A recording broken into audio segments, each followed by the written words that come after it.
Hello बच्चों, आज के इस लेक्चर में हम लोग पढ़ेंगे कि हम इलेक्ट्रॉनिक कॉन्फ़िगरेशन क्यों करते हैं। ठीक है, अगर इलेक्ट्रॉनिक कॉन्फ़िगरेशन करना सीखना है हमें, ठीक, बहुत ही इजी मेथड से, तो आपको यूट्यूब में टाइप करना होगा कि trick to learn electronic configuration with Anil Patel sir. ठीक है, तो इसमें से हम इलेक्ट्रॉनिक कॉन्फ़िगरेशन क्यों करते हैं, क्यों पढ़ते हैं, इसका रीजन आपको यहाँ पे देने वाले हैं। तो इससे हम इलेक्ट्रॉनिक कॉन्फ़िगरेशन से क्या पता कर लेते हैं कि सपोज दैट जैसे कोई एलिमेंट है, मान लो X है, अब उसका एटॉमिक नंबर कुछ भी दे दिया गया, मान लो 19 दे दिया गया, तो उसका एटॉमिक नंबर 19। अब ये X कोई सिंबल नहीं है कि हम पीरियोडिक टेबल को लर्न कर लें तो उससे हमें पता चल जाएगा कि ये तो हमें इस ग्रुप में दिखता है, इस ग्रुप में मिलता है, तो हम उसको उस ग्रुप में मान लेते हैं। ऐसा नहीं, X दे दिया, Y दे दिया, A B C कुछ भी दे सकता है और कह सकता है कि आप इस एलिमेंट की पोजीशन बताइएगा कि किस ग्रुप में, किस पीरियड में और किस ब्लॉक में ये एग्जिस्ट करता है। ठीक है ना, तो इसके लिए जैसे पहले हम लोगों ने पोजीशन इन पीरियोडिक टेबल पढ़ना है और फिर से दूसरे चीज पढ़नी है कि कैसे हम इलेक्ट्रॉनिक कॉन्फ़िगरेशन से किसी भी एलिमेंट में, आयंस में, है ना, कैटायन एंड आयन, राइट, तो उसमें से हम कैसे अनपेयर्ड इलेक्ट्रॉन्स को भी कैलकुलेट करेंगे। ठीक है, और बहुत सारे एप्लीकेशंस हैं, जैसे इसके हेल्प से हम हाइब्रिडाइजेशन भी निकाल सकते हैं, बॉन्ड ऑर्डर भी कर सकते हैं, है तो बहुत कुछ। क्योंकि हमने क्या बताया कि जो कॉन्फ़िगरेशन है ये केमिस्ट्री की बैकबोन है। ठीक है, एलिमेंट तो हमारा मतलब जैसे हम हैं वैसे ही एलिमेंट भी है। ठीक है ना, जैसे हम बिना बैकबोन के सीधे खड़े नहीं हो सकते, स्टैंड नहीं कर सकते हैं, वैसे ही इलेक्ट्रॉनिक कॉन्फ़िगरेशन के बगैर हम लोग उसका कुछ भी अच्छे से पढ़ नहीं सकते। ठीक है ना, तो चलिए देखते हैं। तो जैसे फर्स्ट पॉइंट हमारा find position in periodic table. ठीक है ना, तो पीरियोडिक टेबल में पोजीशन कैसे हमें पता करनी है, तो उसके लिए जैसे हमने एग्जांपल लिया है, इसी एग्जांपल पे डिस्कस कर लेते हैं कि जैसे एलिमेंट है X और इसका एटॉमिक नंबर है 19। ओके, तो इसको अगर हम कॉन्फ़िगरेशन करें, क्योंकि देखो 9th क्लास में जब हम थे तो वहां पे हम लोगों ने क्या पढ़ा था, atomic number is equal to number of electrons. Okay, तो एटॉमिक नंबर क्या है यहाँ पे 19 है, तो इसका मतलब उतने ही हमारे पास क्या होंगे, इलेक्ट्रॉन्स होंगे, है ना। तो इसमें से इलेक्ट्रॉन्स कितने होंगे 19। ओके, अब इन इलेक्ट्रॉन्स का हमें क्या करना है, इलेक्ट्रॉनिक कॉन्फ़िगरेशन करना है, मतलब अलग अलग सब सेल में इनको हम ऑर्बिटल्स में एडजस्ट करेंगे। ठीक है ना, तो कैसे करेंगे, उसी ट्रिक से हम लोग कर सकते हैं, सासा पासा से, है ना। तो सासा पासा के हेल्प से भी कर सकते हैं। अभी छोटा है तो छोटे कॉन्फ़िगरेशन को हम लोग ऐसे ही कर सकते हैं, है ना, और उससे तो करना ही है हमको। ठीक है, तो इसके लिए जैसे हम लेते हैं तो क्या लेते हैं, 1s2, 2s2, 2p6, है ना, 3s2, 3p6 और ये क्या हो गया हमारा 4s1। ठीक है, अब ये हमारा आ गया क्या, कॉन्फ़िगरेशन। ठीक है ना, अगर आप उससे भी करेंगे तो आप देख सकते हैं यहाँ से इतनी चीज क्या हो गई, हमारी हो गई सासा। ठीक है, इतनी चीज क्या हो गई, ये हो गई हमारी पासा। फिर इसके बाद में रिपीट करना था तो फिर से ये क्या हो गया पासा। कोई दिक्कत, अगर आपको और अच्छे से देखना है, समझना है, तो आपको लेक्चर नंबर 4 में जाएंगे। ये हमारा लेक्चर नंबर 5 है। ठीक है ना, तो इस लेक्चर नंबर 5 में हम इसकी एप्लीकेशंस पे डिस्कस कर रहे हैं। अगर हमें सासा पासा से कॉन्फ़िगरेशन सीखना है तो हमें लेक्चर नंबर 4 को देखना होगा और आप देख सकते हैं। ठीक है ना, तो बच्चों ये समझ में आ गई बात आपको। 1s2 2s2 2p6 3s2 3p6 4s1, ठीक है ना। अब इसमें जो लास्ट में कॉन्फ़िगरेशन हमारा गया, तो लास्ट कॉन्फ़िगरेशन हमारा क्या है यहाँ पे 4s1। तो इस 4s1 को हम क्या कर लेंगे, सेपरेट कर लेंगे, ठीक है ना। तो 4s1 में जब हमने सेपरेट किया तो ये जो 4 है ये हमारा क्या है, प्रिंसिपल क्वांटम नंबर। क्या है, प्रिंसिपल वो स्कूल वाला ही प्रिंसिपल होता है, इसमें स्पेलिंग में मिस्टेक मत करना, प्रिंसिपल क्वांटम नंबर। और ये क्या इंडिकेट करता है, ये इंडिकेट करता है पीरियड, इसको इंडिकेट करता है पीरियड को। और ये जो 1 2 3 4 जो कुछ भी आता है इलेक्ट्रॉन्स होते हैं, ये इंडिकेट करते हैं ग्रुप को, इसको इंडिकेट करते हैं ग्रुप को। और जो बीच में हमारा ऑर्बिटल सिंबल है, ये ऑर्बिटल सिंबल क्या इंडिकेट करता है, हमारा ब्लॉक, इसको इंडिकेट करता है ब्लॉक। समझ में आ जाएगा, है ना। मतलब क्या है, ये जो एलिमेंट है, ये एलिमेंट जिसका एटॉमिक नंबर 19 है, ये एलिमेंट पीरियोडिक टेबल में कहाँ एग्जिस्ट करता है, तो ये करता है 4th पीरियड, एस ब्लॉक और फर्स्ट ग्रुप। अब अगर आपको पीरियोडिक टेबल लर्न है, तो पीरियोडिक टेबल अगर आपको नहीं लर्न है तो आप YouTube पे जाएंगे और उसमें से आप टाइप करेंगे, है ना, trick to learn periodic table by Aneet Patel sir, तो आपको वहां पर क्या मिल जाएगा, ट्रिक मिल जाएगी। और उस पर आप जब देखेंगे तो इस 4th पीरियड के फर्स्ट ग्रुप में और एस ब्लॉक में जो एलिमेंट है वो एलिमेंट है पोटेशियम। क्या है इसका नाम, पोटेशियम। ये आपका एलिमेंट है। आपसे सिंबल भी कह सकता है कि आप इस एलिमेंट का सिंबल भी बताइए, इसकी पोजीशन बताइए, तो बहुत इजी है ना। हमने क्या कहा था कि कॉन्फ़िगरेशन हमारा बैकबोन है, बेसिक टर्म्स हैं, और इनको अगर हम अच्छे से क्लियर कर लेते हैं तो हमें फिर केमिस्ट्री में इम्प्रूवमेंट होगा, डेफिनेटली होगा, ठीक है। अभी हम लोग बेसिक चीजें ही डिस्कस कर रहे हैं, अभी किसी सिलेबस पे नहीं चल रहे हैं, किसी चैप्टर पे नहीं है, किसी उस पे नहीं है, ठीक है ना। तो समझ में आ गई बात। अब थोड़ा सा एक चीज और है कि अगर मान लो यहाँ पे हमने कोई एलिमेंट ले लिया x, हाँ बच्चों की थोड़ी सी प्रॉब्लम हो जाती है यहाँ पे। मान लिया हमने एटॉमिक नंबर ले लिया कितना, 25, ठीक है। तो 25 का जो हमने कॉन्फ़िगरेशन किया तो 1s2 2s2 2p6 3s2 3p6 4s2, क्या होगा 4s2। अब देखो 7 7 5 7 5 7, इसके बाद क्या आता है दे पासा मतलब क्या हो गया बी आया, ठीक है ना।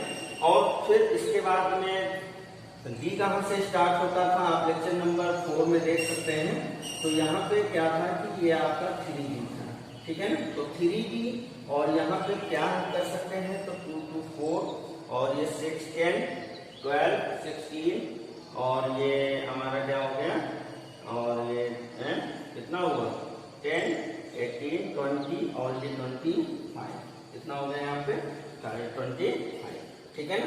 तो बच्चों यहाँ पे अगर हम देखें तो कि अब इन दोनों में अगर n+l रूल आप अप्लाई करोगे, ठीक है ना, तो n+l रूल क्या है, चलो हम इस पे फिर बात करेंगे बाद में, ठीक है। तो यहाँ पे क्या आया हमारे पास में 3d5। अब ये जो जैसे हमने कहा था कि इसमें लास्ट को लेते हैं, तो जब हम डी ब्लॉक में चलते हैं तो डी ब्लॉक में हम इस पूरे को लेते हैं, इस पूरे को लेते हैं, क्योंकि इसकी जो प्रिंसिपल क्वांटम नंबर है ये प्रिंसिपल क्वांटम नंबर बड़ी है इसके कंपेयर, ठीक है ना। तो इन दोनों को जब हम यहाँ से ले लेंगे तो लेने के बाद में हमें देखिए क्या होता है, ये समझ में आ गया, नोट कर लिया, ठीक है। तो अब यहाँ पे हमने क्या ले लिया, जैसे 4s2 और ये 3d5 ये दिया ना। तो ये जो इसका नहीं, इसको हम लोग नहीं देखेंगे, ठीक है ना, इसको लेंगे, इसको s, और ये हमारा क्या होगा प्रिंसिपल क्वांटम नंबर, और यही क्या होगा पीरियड, ठीक है ना। ये इंडिकेट करेगा ब्लॉक को, ये क्या करेगा, ये ब्लॉक होगा हमारा। और यहाँ की जो 5 है या जो कुछ भी आएगा यहाँ पे 1 2 up to 10 है ना, क्योंकि डी d ऑर्बिटल में मैक्सिमम 10 इलेक्ट्रॉन्स हम लोग फिलअप कर सकते हैं। तो यहाँ पे जो भी हमारा है, जैसे हम 5 है, ठीक है ना, तो ये 5 को हम क्या करेंगे, ये हमारा क्या हो जाएगा, ग्रुप नंबर, ठीक है। तो ये केवल थोड़ा सा करेक्शन है, और ये किसके लिए है, ये केवल हमारा डी ब्लॉक एलिमेंट्स के लिए है। ऐसे ही एफ ब्लॉक में भी होता है, ठीक है ना। तो इसमें से क्या करना है, आपको कुछ नहीं करना, थोड़ा सा डिफरेंट है इसमें। जो पहले प्रीवियस जो भी हमारा एस ऑर्बिटल होगा उसी एस आई प्रीवियस, बात वाला नहीं, प्रीवियस, तो जो प्रीवियस एस ऑर्बिटल होगा उसी को हम क्या कंसीडर करेंगे, उसका जो प्रिंसिपल क्वांटम नंबर होगा तो वो इंडिकेट करेगा क्या, पीरियड, ठीक है ना। और जो नेक्स्ट हमारा ऑर्बिटल होगा, जैसे डी होगा, एफ होगा, जहां पे भी लास्ट इलेक्ट्रॉन एंटर करेगा तो वो पोजीशन उसकी क्या होगी, ब्लॉक होगी, ठीक है ना। और उस पे जितने भी इलेक्ट्रॉन्स होंगे लास्ट ऑर्बिटल में तो वो क्या होंगे, ग्रुप नंबर को इंडिकेट करेंगे, ठीक है, ठीक है। चलिए, तो ये समझ में आ गई बात, है ना। और करिएगा, आप भी करिएगा, अच्छा लगेगा, ठीक है। हटा दें, नोट कर लिए। चलिए, तो अब हम बात करने वाले हैं कि अब हम कैसे अनपेयर्ड इलेक्ट्रॉन्स को पता करेंगे, कि अनपेयर्ड इलेक्ट्रॉन्स हमारे कैसे हम कैलकुलेट कर सकते हैं, ठीक है। इसको हटा देते हैं यहाँ से, ठीक है। तो कैसे हम अनपेयर्ड इलेक्ट्रॉन्स को फाइंड आउट करेंगे, उस पर थोड़ी सी बात करते हैं, ठीक है ना। तो यहाँ पे लिख लेते हैं, टू फाइंड अनपेयर्ड इलेक्ट्रॉन्स, ठीक है। तो इस अनपेयर्ड इलेक्ट्रॉन्स को हम इससे कैसे पता कर लेते हैं, क्या करना है, तो इसके लिए हमें थोड़ा सा हुंड रूल आना चाहिए। तो हुंड रूल में यही था कि electrons are not paired up to, है ना, each orbitals have one unpaired electrons, ठीक है। तो इस पर भी हम लोग बात करते हैं। तो जैसे मान लीजिए यहाँ पे हमने कोई आयन से ले लिया, जैसे हमने ले लिया Ni2+, हमने क्या ले लिया, Ni2+ निकेल। अब इसका एटॉमिक नंबर क्या होगा, तो एटॉमिक नंबर में हम लोग क्या कर सकते हैं, तो इसका एटॉमिक नंबर होता है 28, ठीक है। तो 28 है। अब इसका हम कॉन्फ़िगरेशन करेंगे। तो देखिए कैटायंस है, cations number of electrons in cation is equal to atomic number minus number of cations. ये तो हम लोग पढ़ते थे 9, ठीक है ना, कि जो भी हमारे इलेक्ट्रॉन्स होंगे कैटायंस में वो एटॉमिक नंबर में हम माइनस कर देंगे कि कितना कैटायन, जैसे इसमें 2 कैटायन है, 2+ है तो 2 कैटायंस हो गए। तो यहाँ पे अगर इलेक्ट्रॉन्स की बात करें तो इलेक्ट्रॉन्स हमारे पास में कितने हो गए, 26, ठीक है। तो 26 इलेक्ट्रॉन्स हैं। अगर हम इसका कॉन्फ़िगरेशन करते हैं तो देखिए 2 तरह से कॉन्फ़िगरेशन होता है, और इसमें बच्चे कंफ्यूज भी होते हैं, और आपको ये सब गलती नहीं करनी है, ठीक है। तो जैसे पहले हमने किया 26 को, तो यहाँ से क्या हो गया, 1s2, 2s2, 2p6, 3s2, 3p6, 4s2, 3d6, clear, ठीक। अच्छा, अब देखो दूसरा तरीका हमारा क्या हो सकता है, दूसरा तरीका ये है 1s2, 2s2, 2p6, 3s2, 3p6, 4s0,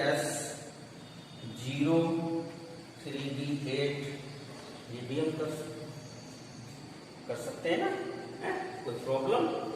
अब देखिए, अब आप बताइए इसमें कौन सा राइट है, कौन सा रॉन्ग है ना भाई, कौन किस इलेक्ट्रॉनिक कॉन्फ़िगरेशन को हम राइट कहेंगे और किसको रॉन्ग कहेंगे, तो बताइए आप लोग, है ना। चलिए हम बताते हैं। देखिए यहाँ पे अगर हम n+l रूल को अप्लाई करें, n+l रूल को अप्लाई करें, किसके लिए, 4s एंड 3d, ठीक है। तो 4s और 3d को अगर हम अप्लाई करते हैं, ठीक है। तो 4s में क्या होता है 4 प्लस 0 क्या हो जाएगा 4, और इसमें क्या करेंगे 3 प्लस 2 इक्वल टू 5। अब इसकी एनर्जी तो इससे ज्यादा हो गई है, ठीक है, मतलब इसकी एनर्जी ज्यादा है, इसको पहले फिलअप होना चाहिए, कंप्लीटली फिल्ड होना चाहिए, तो उसके अकॉर्डिंग ये कॉन्फ़िगरेशन आपका क्लियर रहता है, समझिए, ठीक है। ये कॉन्फ़िगरेशन आपका क्लियर होता है यहाँ से, अगर इसके अकॉर्डिंग हम लोग चलते हैं, ठीक है। अगर हम स्ट्रक्चर पे देखें कि एटॉमिक स्ट्रक्चर क्या कहता है इसका, तो एटॉमिक स्ट्रक्चर तो हमारा यही कहता है बेटा कि यहाँ से जैसे ये न्यूक्लियस है, ये हमारी फर्स्ट सेल है, ये सेकंड सेल है, ये थर्ड सेल है, और ये हमारी फोर्थ सेल है, ठीक है। तो क्या है कि जैसे हमने यहाँ पे देखा तो एक इसके अंदर क्या होगी सब सेल होगी S, इसमें से 2 सब सेल होंगी, और ये कौन सी होंगी, है ना, तो S और T होंगी। यहाँ पे देखेंगे तो यहाँ पर 3 सब सेल होंगी, S, P और D होंगी। यहाँ पे 4 सब सेल होंगी, और वो कौन सी होंगी S, T, D and F। दिख रहा है आपको, ठीक। इसके लिए हम देखते हैं तो n इक्वल टू 1, इसके लिए देखते हैं तो n इक्वल टू 2, इसके लिए n इक्वल टू 3, और इसके लिए n इक्वल टू 2। इसको हम 1 है तो इसको 1 करेंगे, इसको 2 है तो 2 2 करेंगे, इसको 3 है तो यहाँ से 3 3 और 3 करेंगे, और ये 4 है तो 4 4 4 और ये 4 करते हैं। समझ में आएगा? कुछ नहीं, जैसे आप देखिए अपने से समझिएगा कि मान लो आपका घर है ना, आपके घर में कई फैमिली रहती है ना, तो कई फैमिली जब रहती हैं तो अगर कोई कोरियर आता है तो एक ही एड्रेस पे आता है। ये तो नहीं है कि नाम अलग हो सकता है, बट जो एड्रेस होगा तो वो एड्रेस सबका क्या होगा सेम होगा, ठीक है। तो वैसे ही यहाँ भी है कि ये इस घर के बच्चे हैं, इस घर की फैमिली है, तो इनमें जो प्रिंसिपल क्वांटम नंबर होगा वो सेम होगा, ठीक है। तो चलिए तो यहाँ से देखते हैं कि ये जो हमारा 3D है ये n इक्वल टू 3 में है, और जो n इक्वल 4 है इसमें से क्या है 4s है, ठीक है ना। तो ये हमारा आउटर, ये हमारा क्या है आउटर, क्या आउटर सेल का ऑर्बिटल है, ठीक है ना, आउटर सेल का ऑर्बिटल है, ये इनर सेल का ऑर्बिटल है, ठीक है ना। तो जब इलेक्ट्रॉन्स इनमें एक्चुअली जब फिल किए जाएंगे तो इसी डायरेक्शन पे चलते हैं, ठीक। तो जब इसी डायरेक्शन पे इलेक्ट्रॉन्स चलते हैं तो इसके बिहेव पे अगर हम देखें तो ये मेथड हमारा क्या होगा, नहीं समझ, चलिए फिर से देखते हैं। देखिए n+l रूल हमने अप्लाई किया, इस पे इन दोनों पे अप्लाई किया, ठीक है ना। n+l रूल को अप्लाई किया तो 4s के लिए वैल्यू क्या हो गई 4, और 3d के लिए वैल्यू क्या हो गई, ये ऊपर से कोई मतलब नहीं है, ठीक है। तो ये इलेक्ट्रॉन्स हमसे कोई लेना देना नहीं है, ये 3d के लिए हमने देखा तो वैल्यू आ गई। इसका मतलब क्या होना चाहिए कि n+l रूल के अकॉर्डिंग इसको पहले फिलअप करना है, इसको बाद में करना है, जो हमने कर रखा है। पहले इसको फिलअप किया और फिर जो भी इलेक्ट्रॉन बचे वो इलेक्ट्रॉन्स इसमें गए, ये भी ध्यान रखना है। ये नहीं कि पहले आप ये डी जैसे इस ऐसे भी लिख सकते थे इसको, ये 1s2 2s2 2p6 3s2 3p6 है ना, और ये 3d 8 कर देते हैं, और 4s का नंबर ही ना, क्यों है ना, होता कि नहीं है ना, तो कितना होगा 28 हो गए, अब भी हो गए। तो ये भी हमारा मेथड क्या है गलत है, ठीक है ना, क्योंकि n+l रूल कहता है कि पहले 4s को फिलअप करना है तब 3d को करना है। तो ये हमने कर लिया n+l रूल के अकॉर्डिंग, क्लियर, ठीक। आप देखिए कैटायंस कब बनते हैं, कैटायंस कब बनते हैं जब कोई एनायन उससे इलेक्ट्रॉन ले लेता है, तभी तो कैटायंस बनता है। कैटायन किसका नेचर है, मेटल का नेचर है, ठीक है, ये हमारी मेटल भी है, ठीक है। तो मेटल या मेटल लाइक स्पीशीज जैसे अमोनियम भी है, तो अमोनियम हाइड्रोजन है, वो कोई मेटल नहीं है, सारे नॉन मेटल हैं, लेकिन वो लाइक स्पीसीज है, ठीक है ना। तो उसमें से क्या है कि चले उसकी बात छोड़ते हैं, अपने पे आते हैं। तो यहाँ पे हमने क्या देखा कि ये जो इलेक्ट्रॉन थे तो 4s में पहले गए, 3d में बाद में, लेकिन इन दोनों ऑर्बिटल्स की हमने एक्चुअल पोजीशन देखी कि ये कहाँ पर एग्जिस्ट करते हैं, ठीक।